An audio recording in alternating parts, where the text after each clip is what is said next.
Hey fam, good night. Welcome to At This Ungodly Hour. This is Cam. I don't know if you can hear, but there's rain outside. We haven't had rain in like weeks, probably months.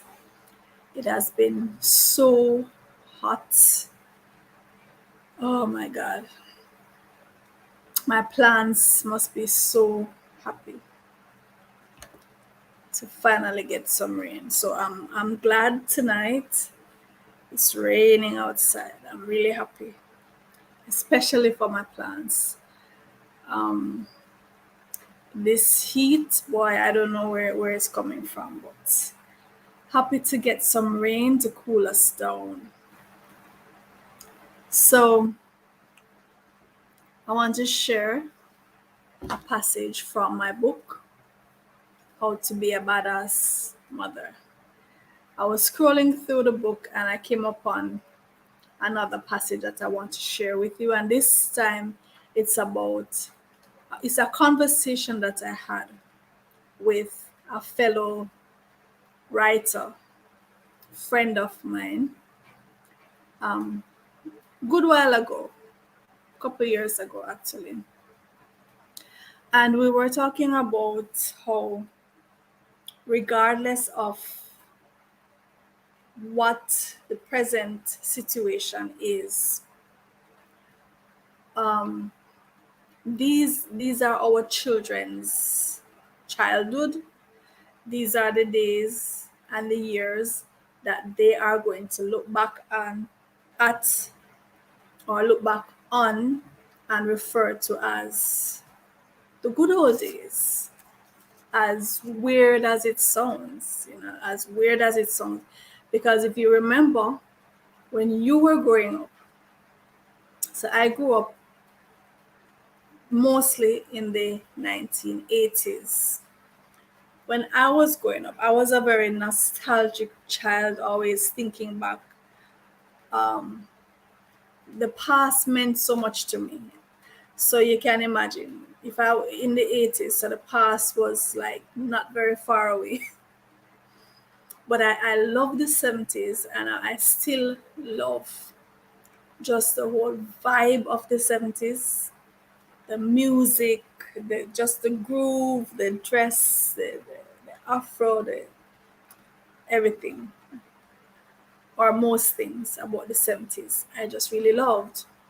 I never imagined, I mean, the 80s was just common because that's when you lived. It was the common time. The 70s were the magical time for me. It's only now when I have this perspective and the 80s are so far away now that songs that I remember when these songs came out, it's like I remember the first time. Certain songs, I hear them playing today and they are being played now as oldies but goodies. And I can remember the first time I heard this song. I remember when these songs came out. I was a child and they were just commonplace. They were just regular songs being played on the radio. New regular songs. Nothing really special about them. But now, after so much time has passed and that nostalgia um, builds up for those songs, for those foods you used to like, for those games you used to play, for those buses that you used to see on the road which you no longer see. It's only now with that perspective that they seem magical. Right? So there are certain little sayings that we have in any generation, in any in your village, in any city, in any society. You always have sayings that pretty much sum up what I'm talking about, right?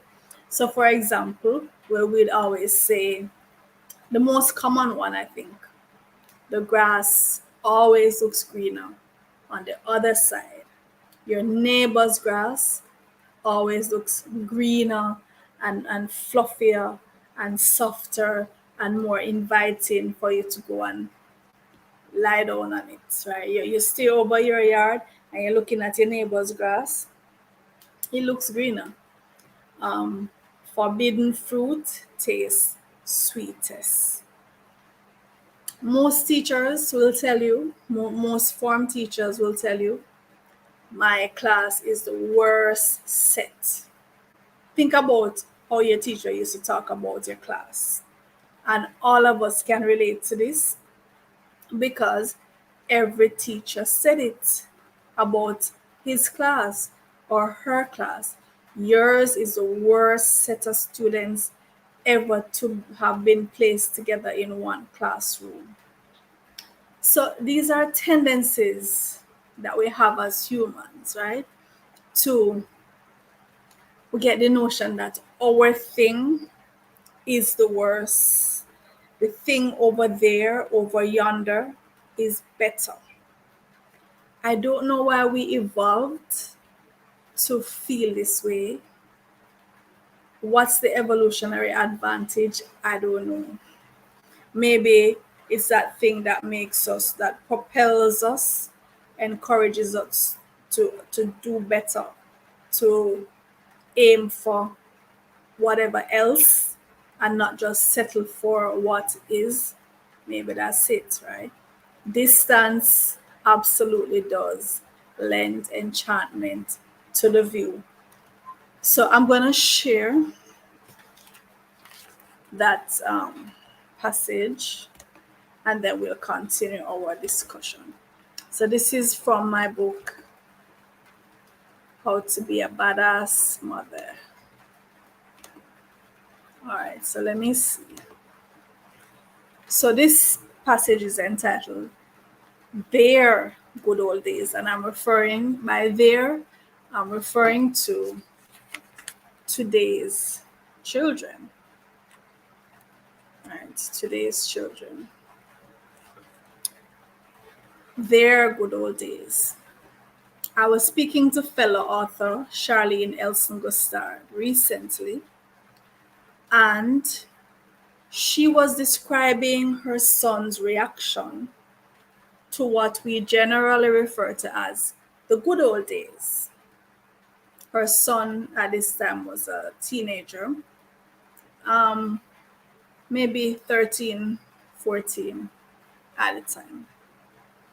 She went on to say that she would not want for him to think that the good old days were forever behind him in the remote, distant past, unreachable and irretrievable, never having been his and only to learn about through stories.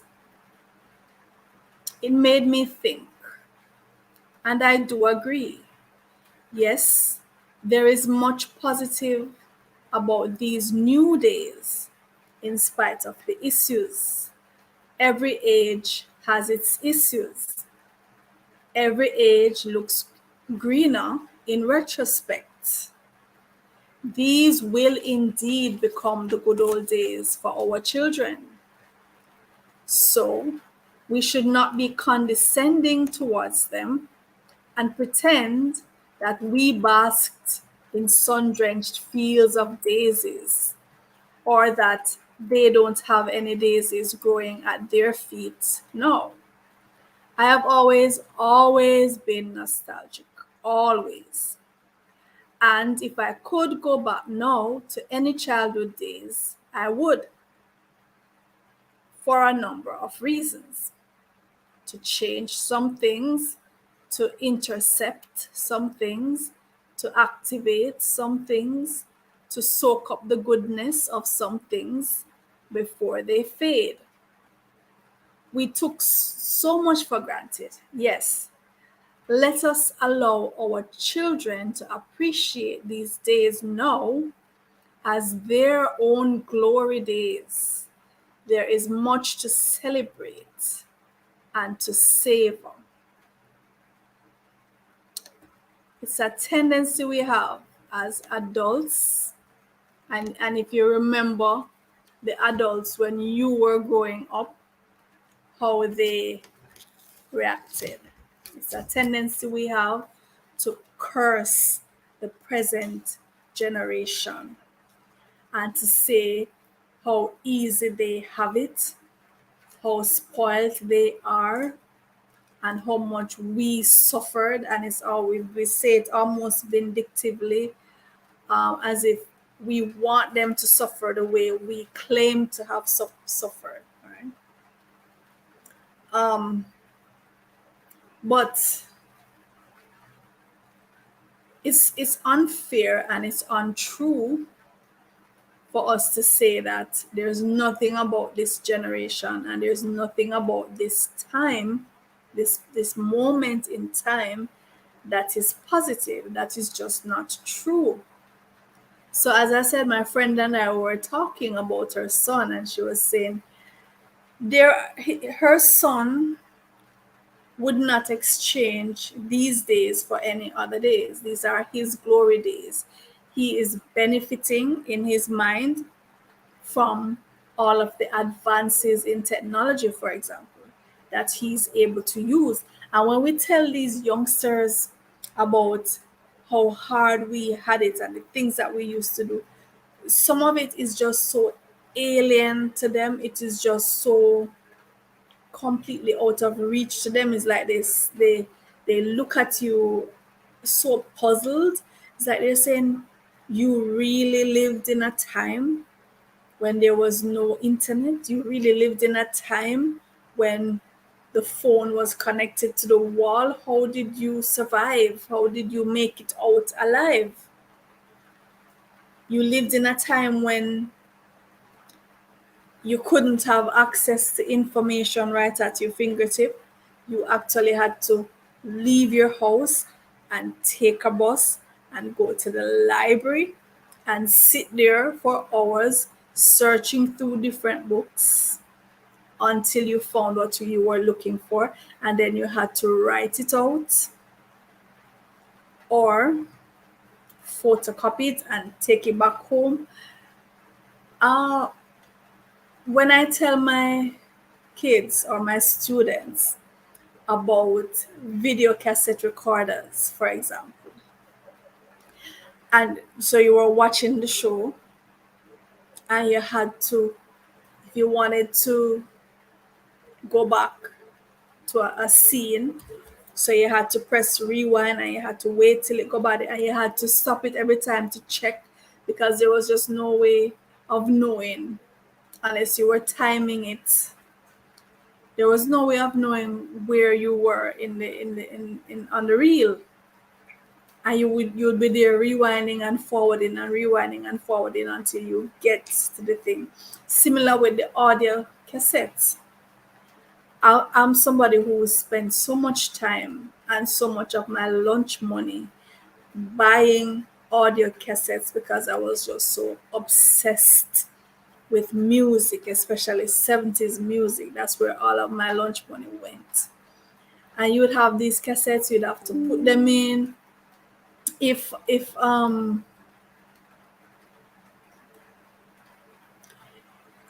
something, again, if you want to find a particular song, you'd have to search, rewind, forward, search for the song. The kids nowadays, they just cannot relate to that. Think about even photographs. When I was growing up, you either had to go to the photo studio, and this was like a ceremony. This was a ceremonial event. It was an event. You plan for it. You put on your Sunday best. You go to the photo studio. You sit and you wait till it's your turn.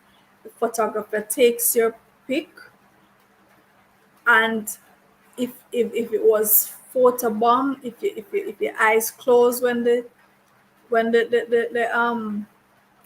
at the click, if when the click went, your eyes went like this, that's how the picture going to come out, and you have to take it or leave it, and it will take days or even a week before you got back the pics, because they had to take the negatives.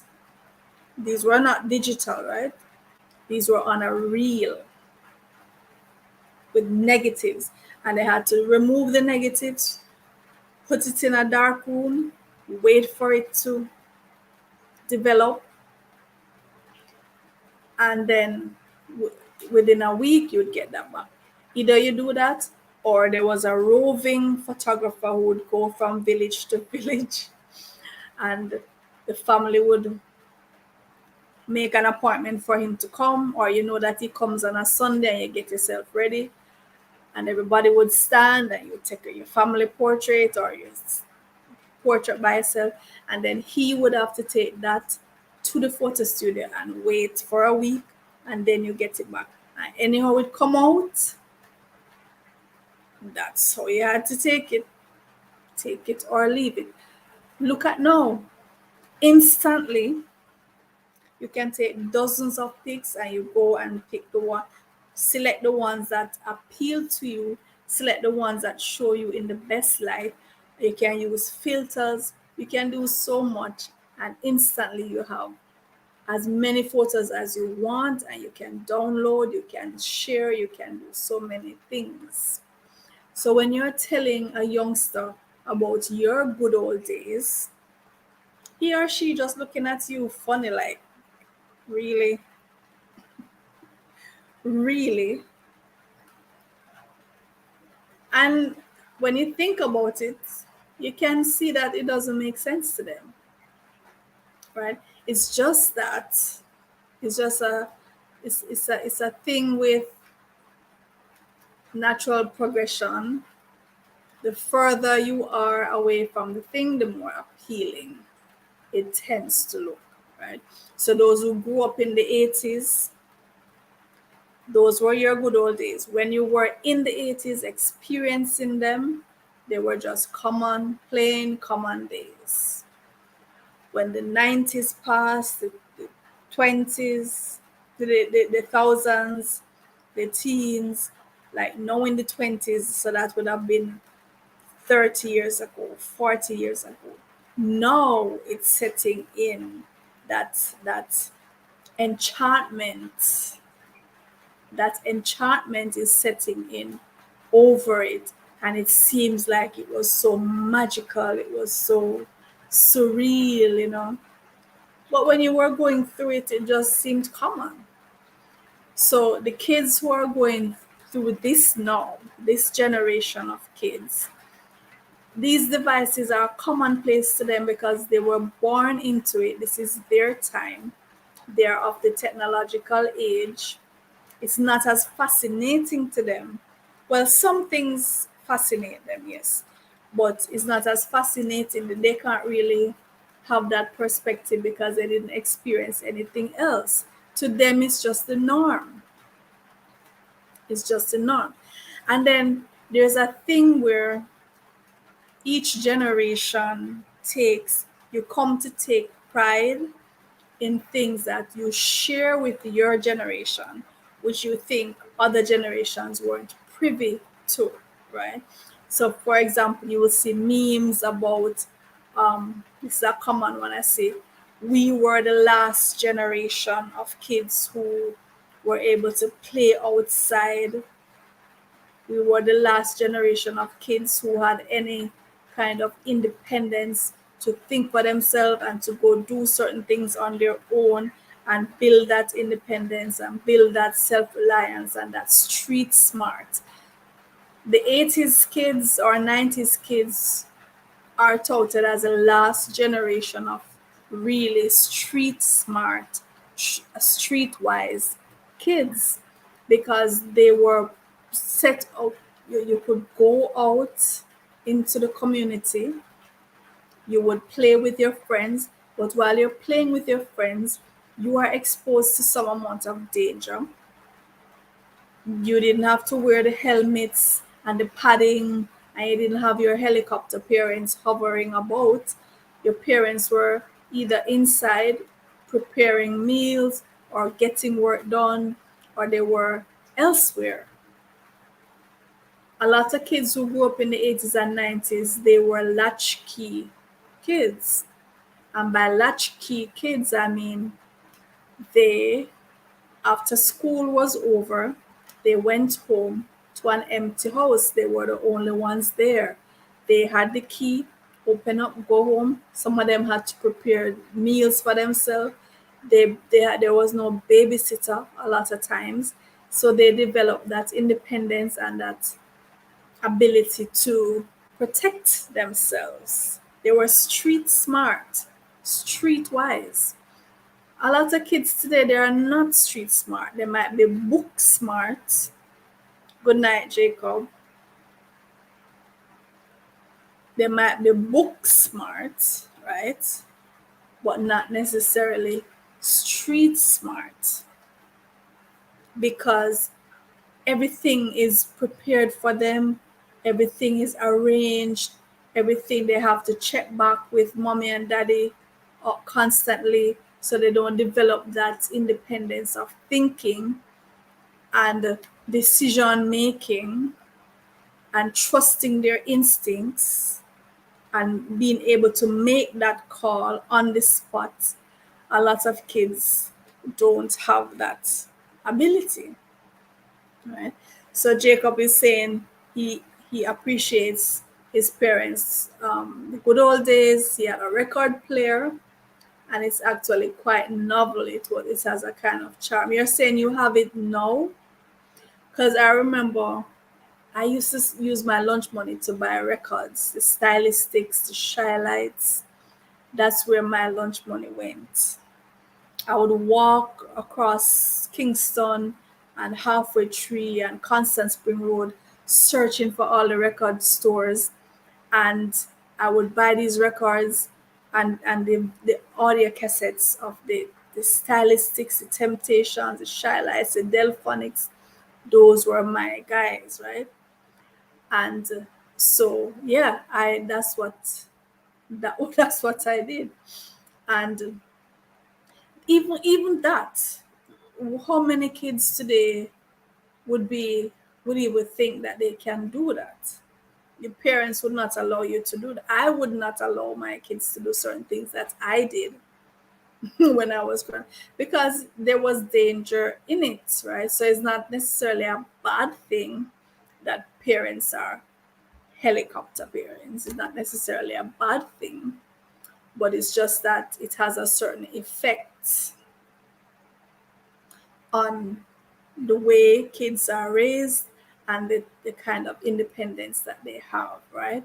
So when each generation, you kind of feel like you're in an elite, um, you're in an elite group where you were privy to certain things that the other generation wasn't privy to, whether or not they really care, whether or not they really envy you for that thing. Because a lot of the things that we were saying, oh, you guys never had this or never had that, this current generation, they couldn't give a hoot. They don't want it anyway. They're not, they don't feel deprived for not having received it. They are quite happy with what they have going on now. Jacob says, I think the tradition we've made in the transition we've made in the last 100 years, especially after World War II, is scary, but we have to keep up with the times or we will get left behind. And that's another thing I wanted to come to, right? For example, when your grandma and grandpa, you know the song that says, Grandma, tell me about the good old days, and Grandpa, tell me about the good old days. What were those good old days that Grandma and Grandpa talking about, really and truly? The good old World War One days, the good old World War Two days, the good old days when they couldn't vote, the good old days when girls couldn't go to school, the good old days when they had to walk barefooted to school, uphill for miles and back. the good old days when you had to do chores for like an hour or two before you went to school, the good old days when you had to carry buckets of water on your head, the good old days when you had to grate the coconuts until your thumb rub off and start to bleed on the grater, the good old days when you had to wash in a pan, scoop, scoop, scoops. You know that thing that Caribbean women do. They had to, when they're washing and they make that scoops. The entire day was devoted to washing or ironing because these things took forever to do. This generation, what they do, they pop the clothes into the washing machine. Within an hour, it's done. They pop that in the dryer, it's done. Washing doesn't take an entire day. Cooking doesn't doesn't take an entire. It's like when you wake up, you spend all your time making breakfast, and then from breakfast you spend all the time making lunch, and from lunch you spend all the time making dinner. That's why women were just so beaten down and exhausted. Yeah, they had to be kneeling on the floor, polishing the floor. These are the good old days. When your grandma talk about the good old days, this is what happened in the. But the thing is, while it was happening, that was the norm. And then, in addition to that, now, so there were things attached to that, things associated with that, that were pleasant and homely, and you form bonds with your peers, with your relatives. So, because of that association, when you think of these things, it makes you remember the other more pleasant things, and that this is the enchantment, right? This is the enchantment that it lends. But we just have to be realistic. When we talk about these things, we have to try to be realistic, right? And we have to just admit that, hey, they weren't all good. Those days weren't all pleasant. There were many uncomfortable and burdensome and terrible things about those days. We should bring ourselves to the point where we can accept these things. That's just my point. And we can't be try to put down this generation and let them feel that everything about them is bad. Everything about what they're doing is bad. Right? We're very harsh on the present generation, I feel, in our criticism of them. And we're not owning up to the fact that, hey, we created them. So it's a reflection of our parenting and our guidance if they are the way they are. They are a product, each generation is a product of the one before. So what we have now, we have the helicopter parenting, but who can blame the helicopter parents? Because the way people's minds have become so deviant, so warped, where kids used to be able to walk through the communities, walk through even the towns, mostly unharmed, mostly just be free to roam through and play and find adventure. How many kids can really do that now without somebody trying to snatch them or be make them deviant?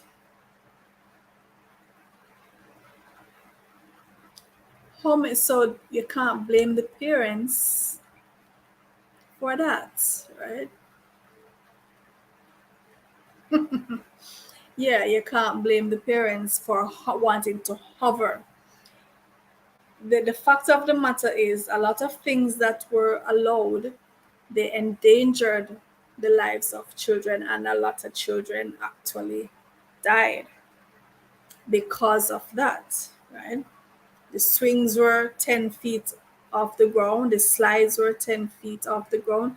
A lot of kids fell, a lot of kids broke bones, a lot of kids were seriously hurt, right? Some people will say, well, that's natural selection.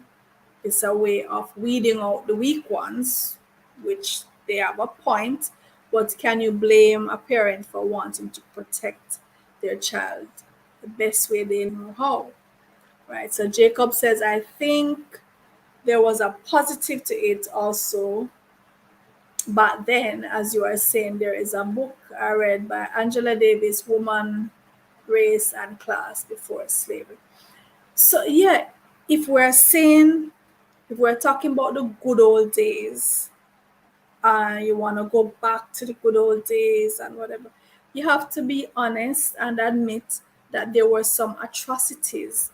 Every generation has its atrocities. Every generation has its depraved individuals who stand out in their depravity.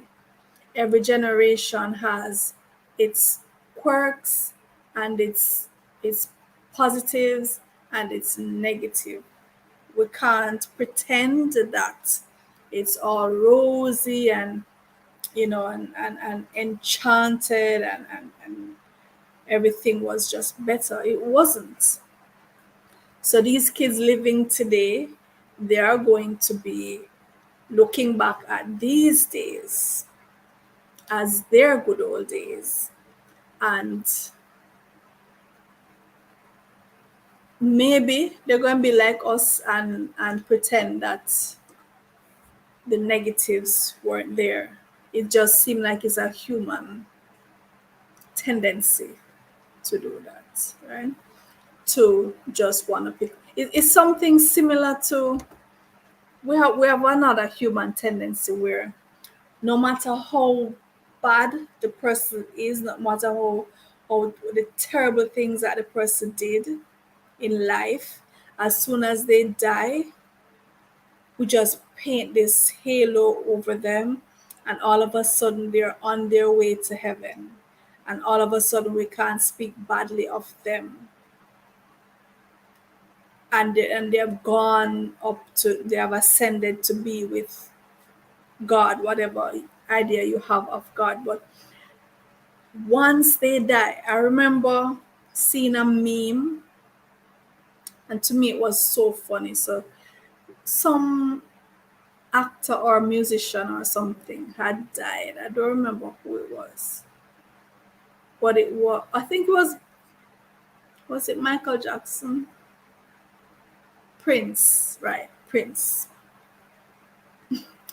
So Prince died, and somebody did this meme where they had Prince. So they paint a picture of heaven, and in heaven, so you had Prince, you had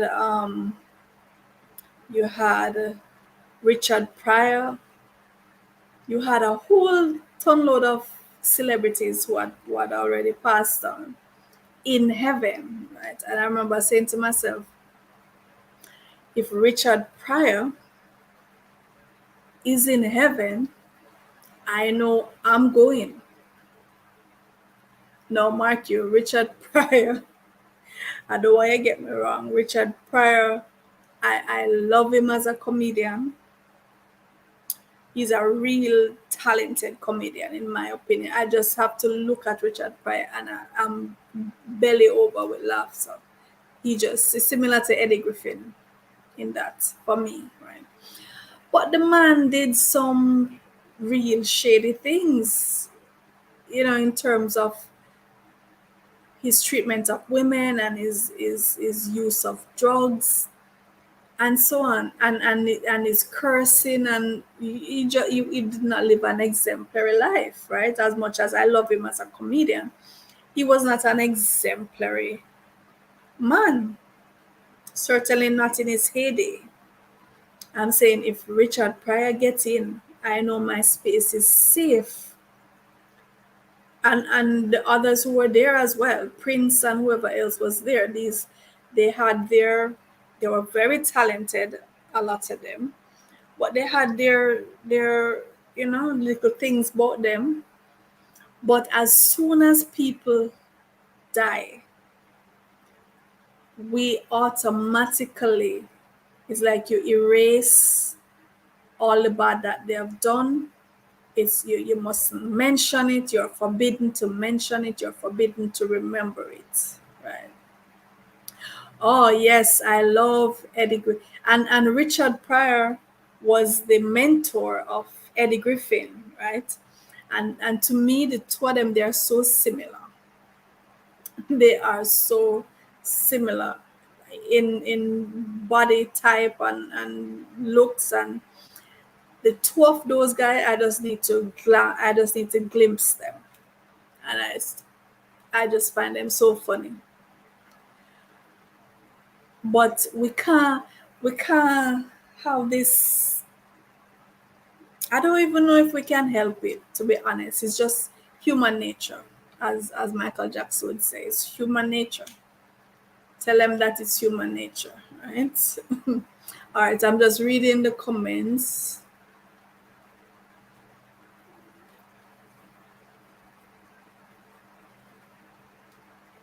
Okay,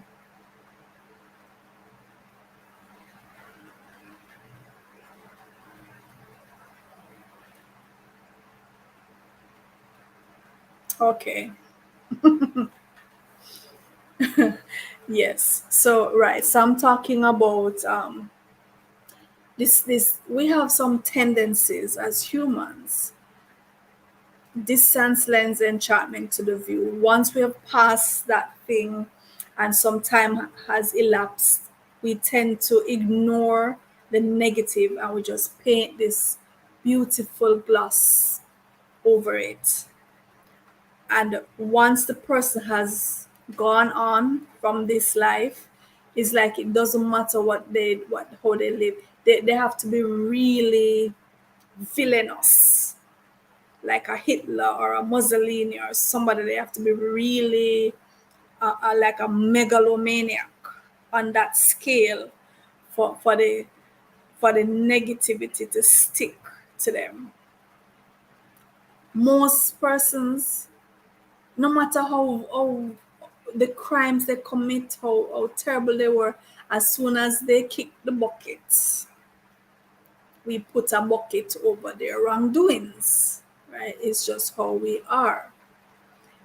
All right, so back to the point of the youth of today, because that's how we started, right? I was telling you that my friend was reflecting, and she was trying to get her son to kind of be jealous of her childhood. And he was saying, "But mommy, we have internet. Did you guys have internet? Did you guys have video games? Did you have cell phones?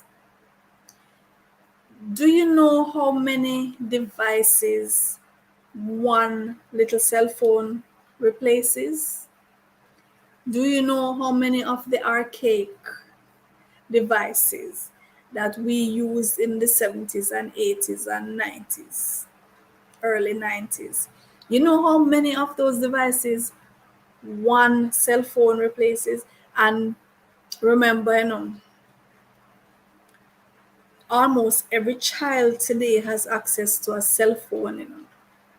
Some of them have access to iPhones that some of us adults can't even afford, but their parents give it to them because it's like it is part and parcel of their generation. They are born with the knowledge of how to use these devices. I swear,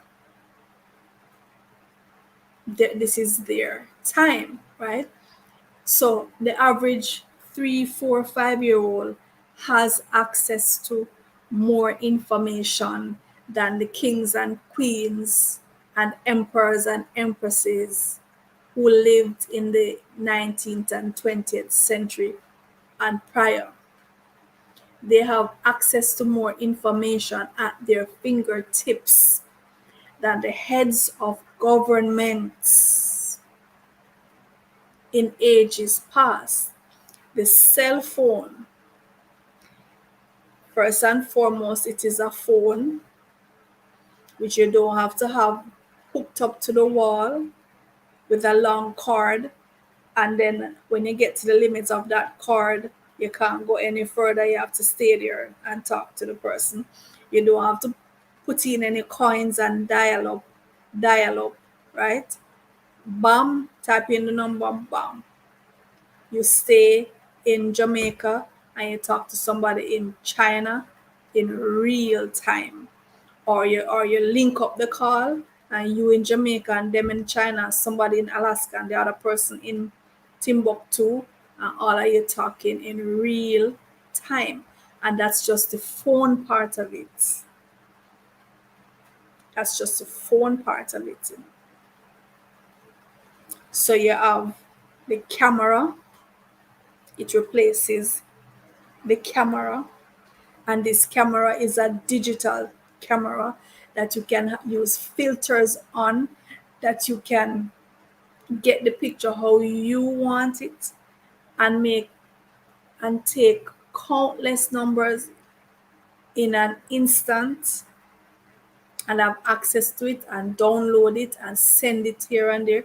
So you have the facsimile machine that it replaced, the telegram that it replaced, the clock, the video recorder, the audio cassette recorder, the it, the secretary who would be taking notes. You can just speak into the phone and it's recording any notes that you're taking. You can make presentations. It replaces a typewriter. It replaces an entire library. And this is a device that a 4-year-old can have sit on his bed playing games on. Do you know what Mussolini and Hitler would do with a cell phone if they had it? If they had access to it in their day? You know what Napoleon would do with a cell phone if he had it? And your 4-year-old has it, walking around with playing games on. So how dare we tell them that these are not good days? Yes, there are bad things, as with any generation. You have your good, you have your bad, right? Yes, so Jacob is saying his cousin, he said your cousin just the other day, 6 years old, taught me last week you can actually edit messages on WhatsApp. I'm like, what? Since when? Well, this is news to me also. This is news to me. I mean, look, we had during the pandemic, we had school on the phone, classrooms on the phone. We're teaching class on the phone. This generation is wild in terms of technology. And the thing about it is the generation that's coming is gonna look back at these ones and say, what? You guys had to whatever. You guys had to I don't even know what to compare it to because I just can't imagine what's coming. But they're going to look back at some of these things when we just list out and scoff and turn up their noses and say, what? You guys had to do that. Can you imagine? I don't know what the next generation going to have, but they're going to look back at this one and scoff and laugh them to scorn. And these ones now, they're going to look back at these days and say, oh my, the good old days. The good old days when we were blah, blah, blah, blah, blah. That's just That's just human progression. It's human nature, right? But for me, I always like to look at the reality of things, right? I always like when we are real and not hypocritical about things. That's my thing. Just look at the thing for what it is and accept what it is. Yeah, the microchip, right? Microchip. So the ones, the generation to come might look at this one and say, "What? You guys had to use cash? You mean to tell me that you guys weren't able to just put your elbow there and they scan everything and download all your information? How did you manage? How did you survive?" That's what they're going to say. How did you manage without people being able to read each other's minds and download information instantly from each other's thoughts? That's that they're going to say, how were you? How did you live to not be able to do such a thing? And then can you imagine 2 or 3 generations ahead of that?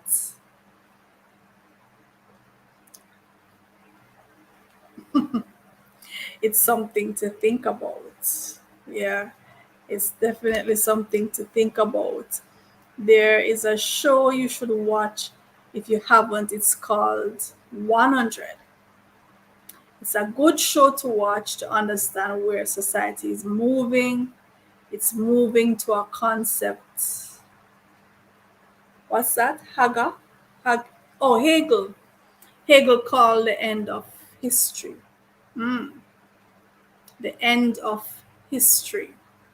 The end of his story. As we like to say, those of us who are witty, we like to emphasize the his story. What would that mean? The end of history. What does that mean? Can you explain that to me, Jacob? What would he mean by the end of history? Is it that we are going to relapse into prehistoric bubble yabble? Because some people feel that it's not so much a progression as it is a cycle, right? So they would point out that, hey, all these things, all these so-called technology, humanity has been there, done that time and time again. You have people who argue that a lot of these things that we're seeing now, we've been through these already, and sometimes when we went through them, we realized it was detrimental to civilization, and that's why we did away with them, right? But because things move in a cycle, they keep coming back. And now we have to go through the process again and go to the realization again that it's not good and get rid of it and go back again. And this can be centuries, millennia, eons. Nobody really knows, but there is, I mean, that things indicate that. So it's not something I would say no. There are indications that things go in a cycle. Maybe they progress, but they progress in a cycle. That's one way of looking at it. Also, who knows, right? I just know for me, I want to be around to see how it unfolds. Yeah. I'm not one of those who is gonna tap out. I'm never gonna tap out until the very last second. I want to stay around and see how all of this unfolds. I want to see where it's all going, right? Well, it means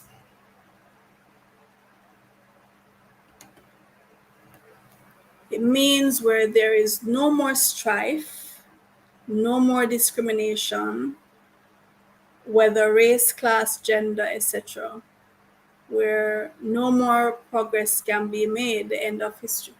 So you're saying without some kind of conflict, there's no meaning to existence. I think that's what it boils down to. And that's a strong point, because without the opposite, then the thing doesn't have much reference point, and you don't appreciate it if you don't have the reference, the opposite of it to refer to. So yeah, there's that, right?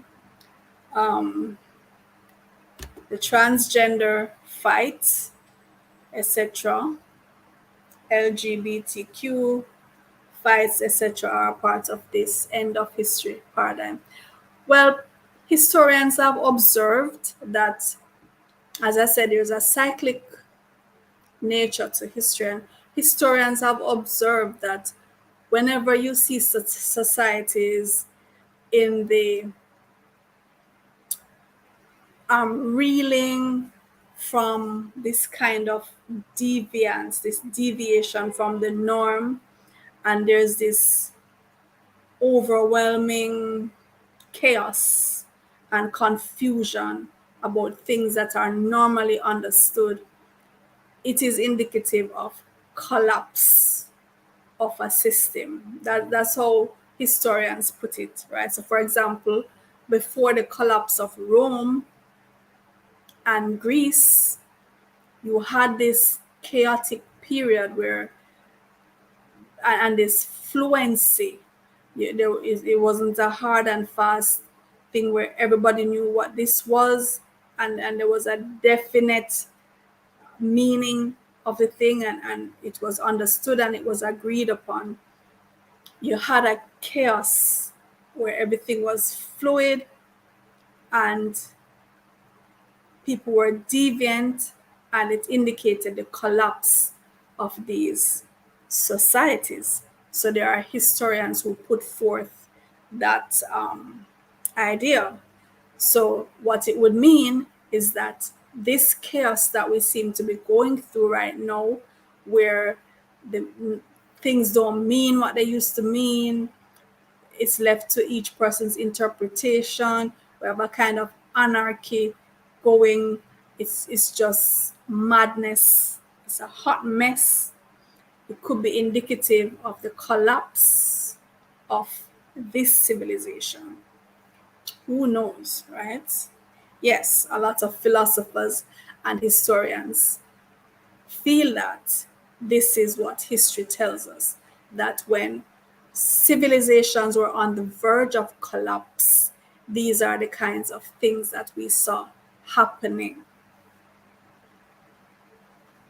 And then you have other persons who might look at it as nature's way of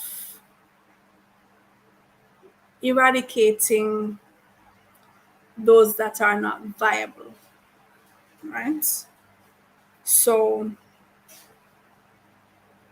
if, for example, if nature does not want a particular group to pass on their genes, then you might find yourself getting into situations that will prevent you from passing on your genes. For example, mating with the same sex. That's one way of looking at it. So there are many views, and my thing is to consider as many of the views as I can, to really think about them, to analyze them, to compare them, and see what I can make of it. One thing I can tell you though is I want to be around to see how it unfolds. This is exciting to me. I'm not going to tap out. I'll be dragged, kicking and screaming from this reality. I want to see how it pans out. Tomorrow, we'll meet again, same time, same place, and talk about something else. And what I think I'm going to talk about tomorrow is how marriage serves men, how men use marriage to subjugate women. I think that's what we're going to talk about tomorrow. If I change my mind, then I'll tell you what's the new topic.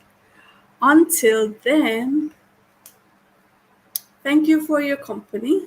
Thank you for your time and your participation.